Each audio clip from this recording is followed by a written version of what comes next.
friends কেনে আছে ভালে আছে না আশা কৰো সবেজন ভালে থাকে মই নিজেও ভালে আছো পিছে আজি বহুত দিনৰ মূৰত এটা বস্তু পালো মানে মায়ে ঘৰ চাফা কৰি আছিল তো হি এটা বস্তু উলাইছিল তো মই ভাবিলো আপোনালোককো মানে অলপমান দেখাও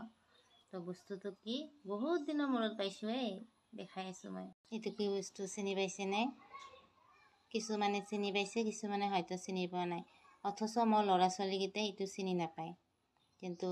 আমি যেতিয়া আগত সৰু আছিলো সেই সময়ত কিন্তু ইটো দি গান বাজিছিলে এইটো কেছেট হয় দেখ কেছেটখনৰ নাম কি এই দিল আশিকানা বহুত দিনৰ মূৰত পাইছো মায়ে ঘৰ চাফা কৰি আছিল তেতিয়া পালো আৰু পুৰানি কথা কিটা মনত পৰিল আগতে আমি নাচিলে বা গান শুনিলে কি ইটো দি শুনিছিলো টেপ ৰেকৰ্ডাৰ কিন্তু মই কেছেটটো ওলাইনা দেখাইছো ভিতৰত কেনেকৈ থাকে একে খুলিব লাগে ভিতৰত যেনেকৈ থাকে দিয়ে যে গান বাজে চাও কেনেকৈ ইয়াৰ ভিতৰত যেটো ৰিল আছে আগতে আমি পুৰানি হৈ গলে আৰু বিয়া হলে কেছেট এই ৰিল গিটা ওলাইনা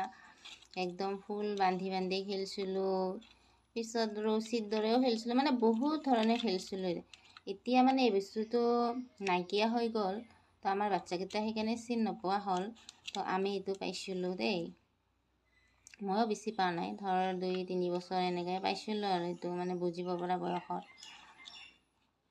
এটো দি একদম গান শুনছিলো তাৰ পিছত আৰু সিডি আহি গল এখন তো আৰু পেন ড্ৰাইভ টাইপ হৈ গল এখন বহুত ফেসিলিটি আগত কিন্তু এটো দিয়ে আমি গান বাজাই শুনছিলো নাচিছিলো সব কৰিছিলো এটোই তো কাৰ পুৰণি স্মৃতি জাগিল মোক ক'ব দেই মই পাইছো আৰু কাৰ ঘৰত এতিয়াও আছে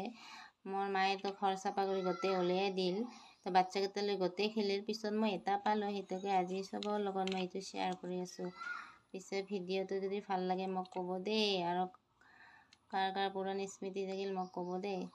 আজিৰ ভিডিও ৰাখিছো এইখিনিতে ওকে বাই ফ্ৰেন্ড ক'ব দেই